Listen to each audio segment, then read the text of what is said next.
Well, good morning, everyone. Welcome back. I hope you are having a wonderful weekend so far.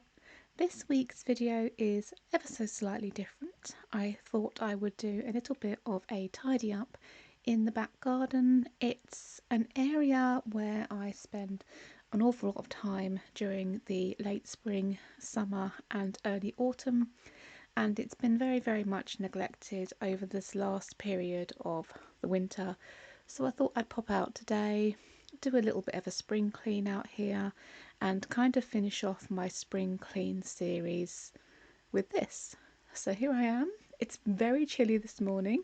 It does warm up beautifully on the day that I was filming this, but for now it's chilly, so I've got my little jacket on, and we are going to start off on our tiny piece of decking.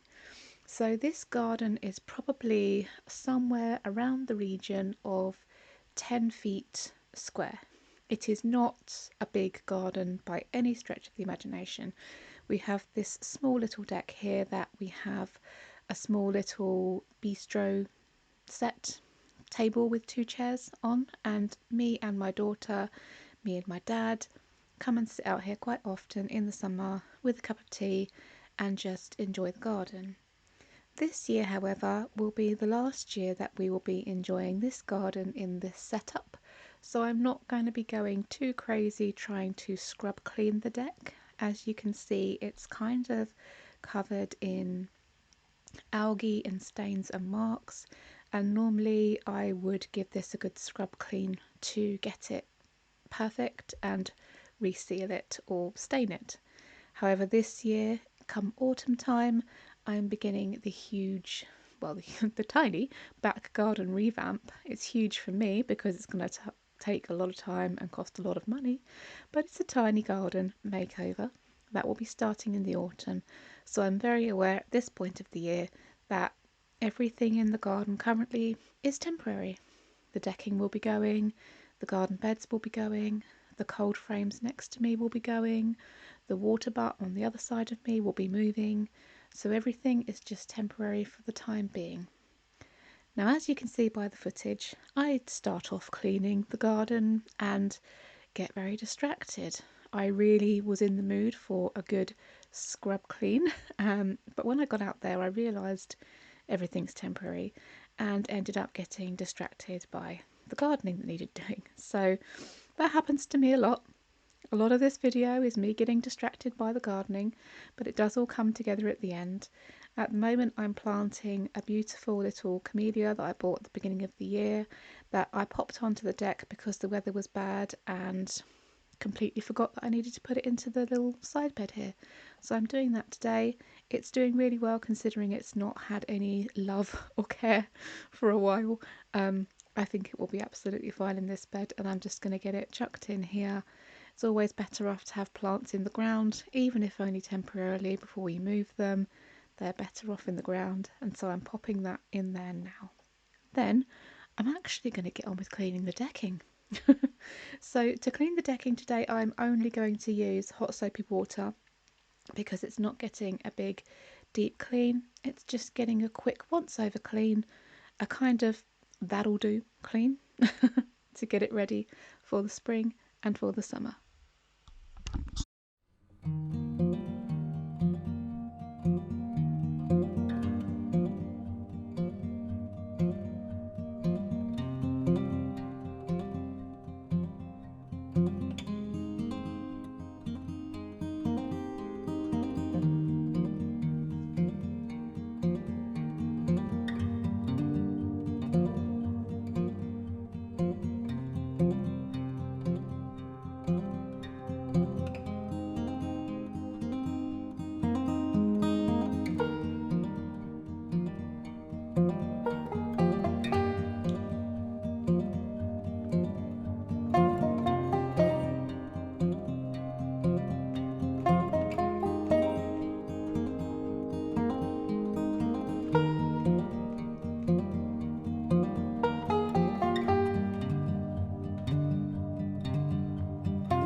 So at this point in the decking clean, I'm starting to second guess whether or not I should give it a good scrub clean. I was expecting more of the algae to come up with the broom than actually came up, so I've headed indoors to find my little floor brush just to give it a quick look and see how clean I can get it. I do very shortly decide after starting this, no Kerry, you're getting distracted. This is a temporary deck, it's here for a few months, you don't need to scrub it clean. If you start scrubbing everything clean like that, you'll be out in the garden for 2 weeks getting everything immaculate, and it will just rain and ruin it all over again. So yeah, I start scrubbing and you can see it's made a difference. So if you do have a deck that's got some algae on it, floor brushes do make a difference for sure. But yeah, I decide to not continue with that very shortly, otherwise I'll be scrubbing the water bar, the cold frames, gosh, probably even the fences themselves, who knows. I will end up scrubbing everything. So a quick rinse and one more quick sweep, and that is the decking done.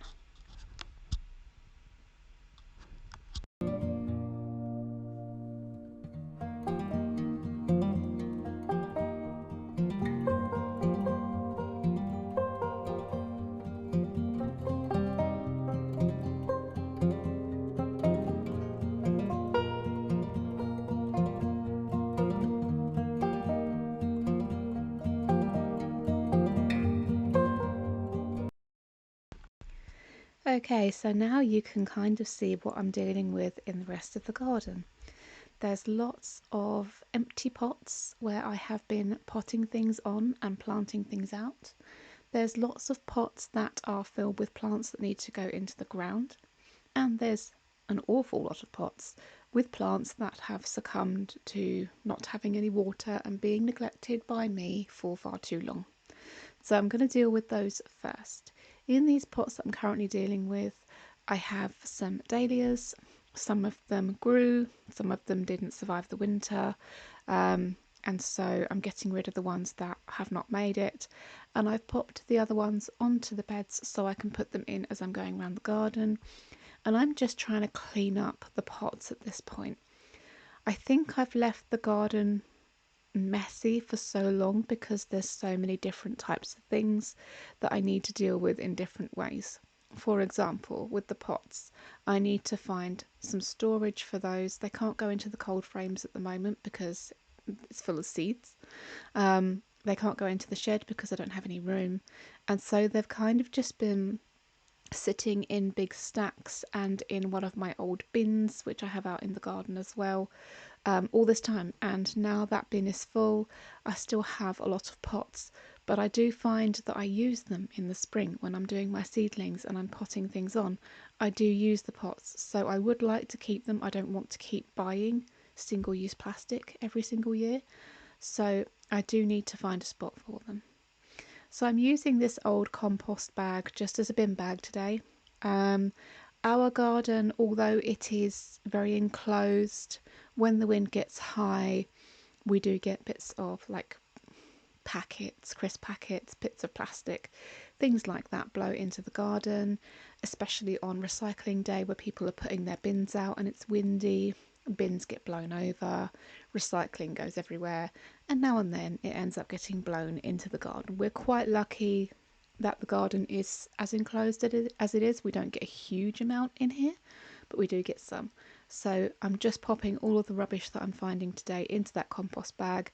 That can go into a bin bag when the next bin collection is due, and that can head off with the bins. So the next thing that I want to be concentrating on today is trying to rid the garden of all the spring bulbs.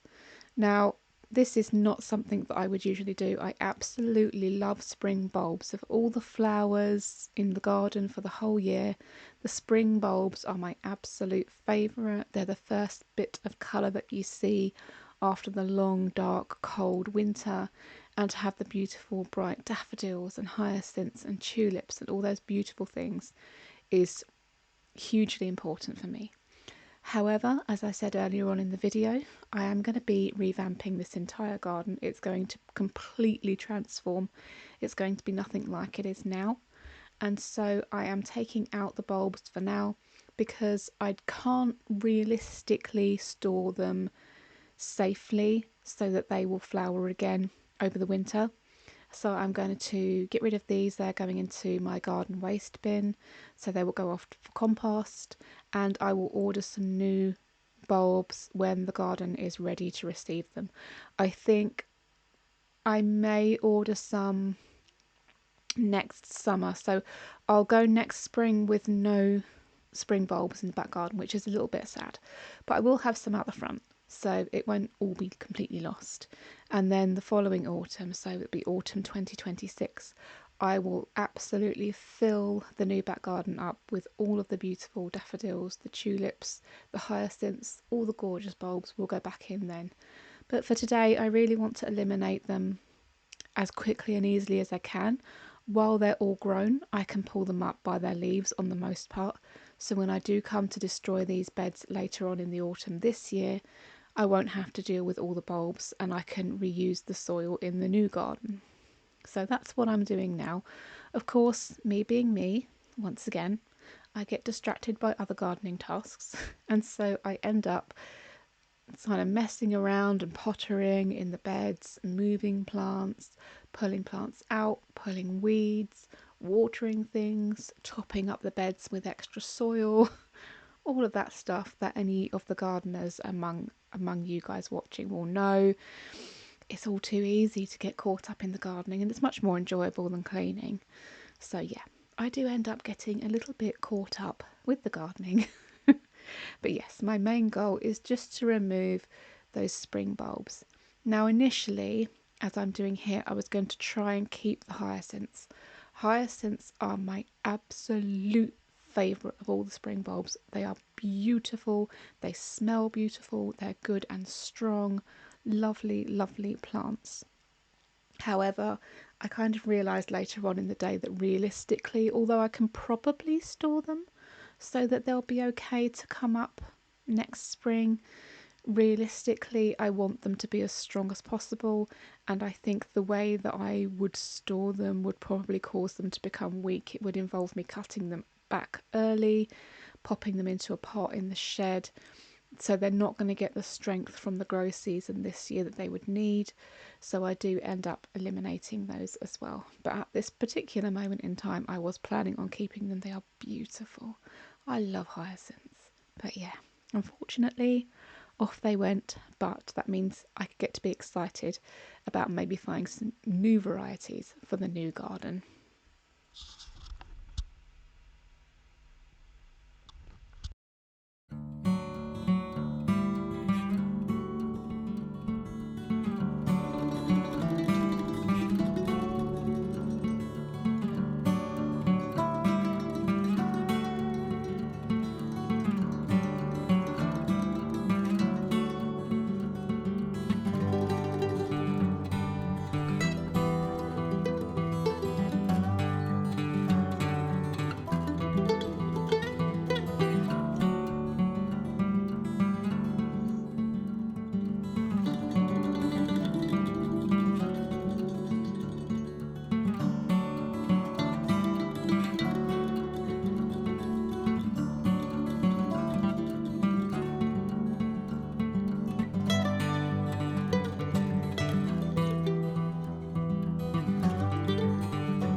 So I'm now planting those few dahlias that I had sitting in pots. I was considering keeping them in the pots for the summer and popping them in the front garden in a slightly more sheltered space so that they wouldn't keep drying out. But I thought, I've got this whole growing season where I can be sat out in the back garden still enjoying the plants, and definitely better in the ground than in a pot. And I would have to dig the dahlias anyway come the autumn, so I decided to plant them in this back bed here. This is where I do usually have them. They get lots of sun here, but these varieties I've not grown before, so I'm hoping they will enjoy this level of sun. The back garden is mostly shade for the late autumn, winter and early spring. It's only once we get into the longer days that we actually get sun really hit this garden. So it's not too bad earlier on in the year, but when the sun hits, it kind of bakes this back bit here. So I do need to keep an eye on the water for them, but I figured it's better to have them in the ground than in pots drying out. So I've got two varieties of dahlias here. I've got Edinburgh, which is a beautiful red pincushion kind of dahlia. And I've got one called, oh my goodness, I'm trying to remember what it's called. I think it's Zingaro, something like that. And it's like a beautiful peach two-tone, gorgeous. I'm really excited to see this one, if it does indeed come up. They're looking pretty healthy, they're looking pretty strong. I did pre-sprout them indoors and then I popped them outside to harden off, and they've been out here for about 3 or 4 weeks now. So they're definitely hardened off, they're definitely happy. Nothing's going to really shock them. However, if we do get late frost, I do have lots and lots of frost cloth that I can put over this bed. So no concerns there with that really. I can get them in today. And I'm just going around the rest of the beds and just still eliminating those spring bulbs. I had more in than I thought. It took quite a long while. But like I say, they're my favourites. So I'm moving on now to some actual cleaning up of the garden. I let myself get distracted for quite long enough, and now it is time to actually do some cleaning up. So I'm kind of in a constant battle with laurel leaves. Our neighbours next door are wonderful people, and they inherited when they moved in a humongous, it must be at least 30 feet, laurel, and it's completely out of control. It's right up against the fence line. It drops leaves into the garden constantly. It drops berries into the garden and seeds into the garden, and I kind of battle baby laurelings every single spring. So I do come out every couple of days and just clear up the leaves, pull any little laurels that are growing. We were considering speaking to them and seeing if we could kind of team up and bring it down to a more manageable level so it's not dropping so much in the way of leaves. However, we do have a pair of pigeons that nest in there. Poor little souls, they nest in there every year. I think it's the same pair. I'm not too clued up on pigeons if it's the same ones, but every year a pair of pigeons nest in that laurel, and the crows and the magpies, they know that they are nested in there, and every year they come along and they raid the nest and they take the eggs. I'm hoping they take them before they hatch. I'm pretty sure they're getting to them before they hatch. But yeah, so we can't really cut the laurel right now because there are birds nesting in there. Like I say, it's a big plant. I'm sure there's more than just pigeons nesting in there, and certainly we don't want to disturb them.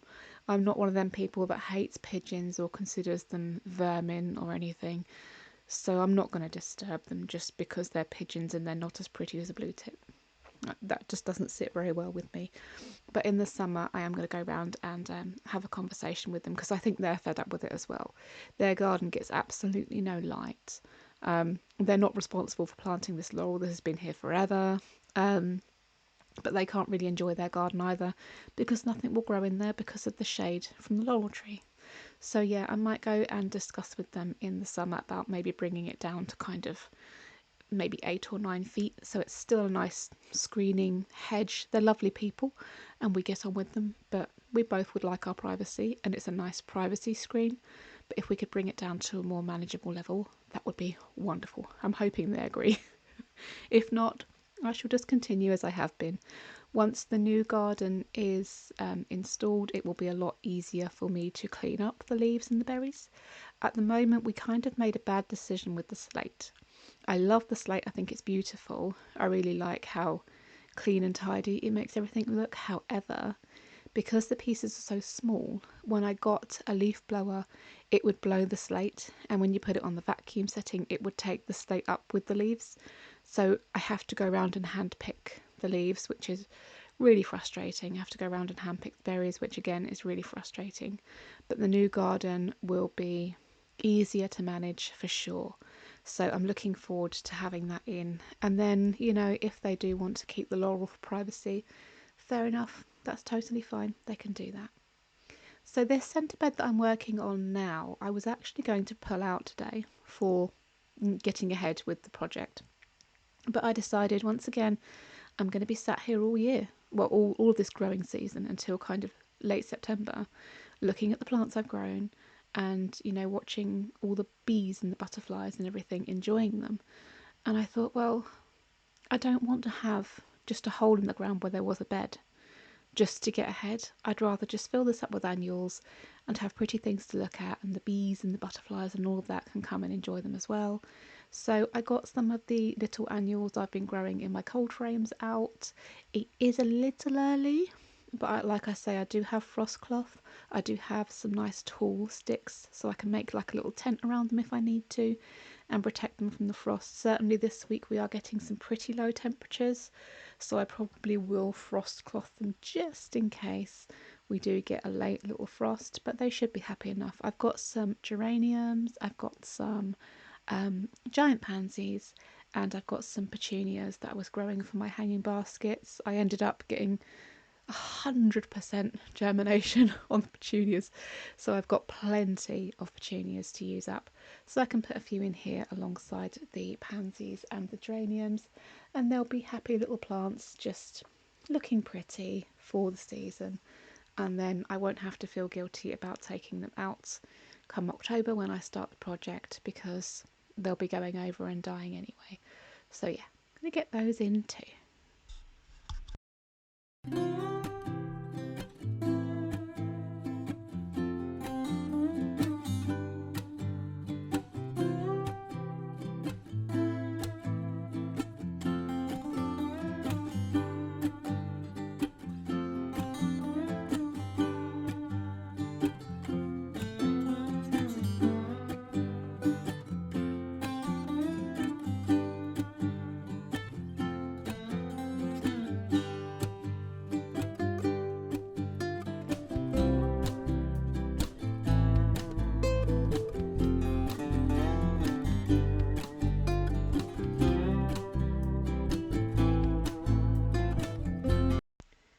So as you can probably see from the shadows that keep flitting over the garden, my little pigeon friends up in the laurel are getting a little bit anxious with me being in the garden. So I am going to make this the last job for today. Also, the sun is getting very high. We're around lunchtime at this point. I am very fair skinned. My sister informs me that she has discovered that there is ginger genes in our family, and that explains a lot about why me and her burn so easily, even though we are not ginger. Yeah, so I was like, okay, pigeons are upset, I'm gonna start to burn.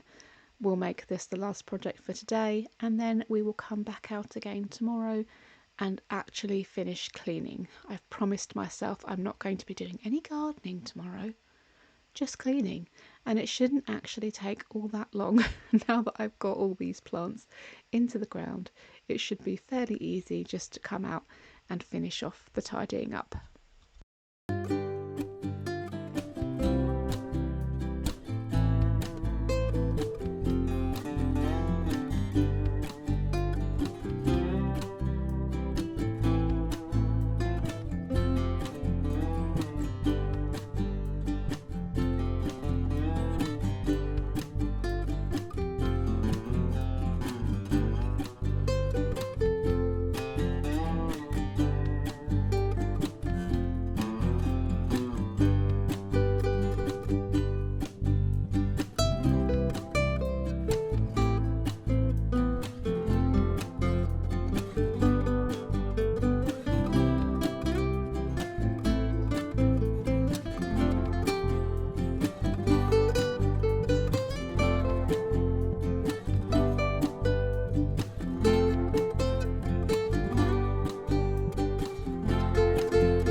Right, so here we go with day 2.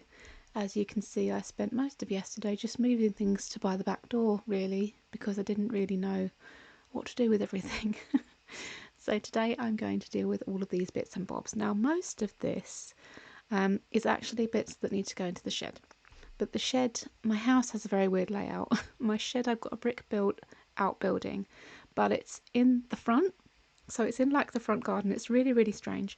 So I just need to pop these all through the house and put them into the shed. So most of this is actually quite easy to put away. I just got a little bit overwhelmed yesterday and ended up gardening instead. The compost bag, you can see I'm still going to be using as a bin bag for any of the little leftover bits that I still need to put into the main black bin. But yeah, it's literally just cleaning up these few bits of woods, getting rid of those hyacinths that I said I changed my mind about, and popping the rest of the stuff through to the shed, really. There's not a huge amount to do. That big box there is an awning that my ex-husband bought to go over the decking. But because I have changed my mind about how I want the garden to be, I'm actually going to be rehoming that. I'm not really sure how to rehome an awning. It's brand new. It's still in its box, as you can see. So I'm sure someone will take it. But yeah, I might just put it on Facebook Marketplace or something like that. Somebody will want it, I'm sure. And then I can get on with the rest of the garden. It's really, really heavy. I have to keep shifting it so I can clean. It's really heavy. So yeah, I'm going to be getting rid of that. That's unfortunately going to stay in the garden until such point as somebody wants to come and collect it. So that's just going to be something that's going to be sitting there a little bit in the way. But yeah, I'll get it gone and the garden will be complete. So I'll leave you with a little bit of music while I finish up the clean.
And there we go, guys. This is the garden before, and this is it now.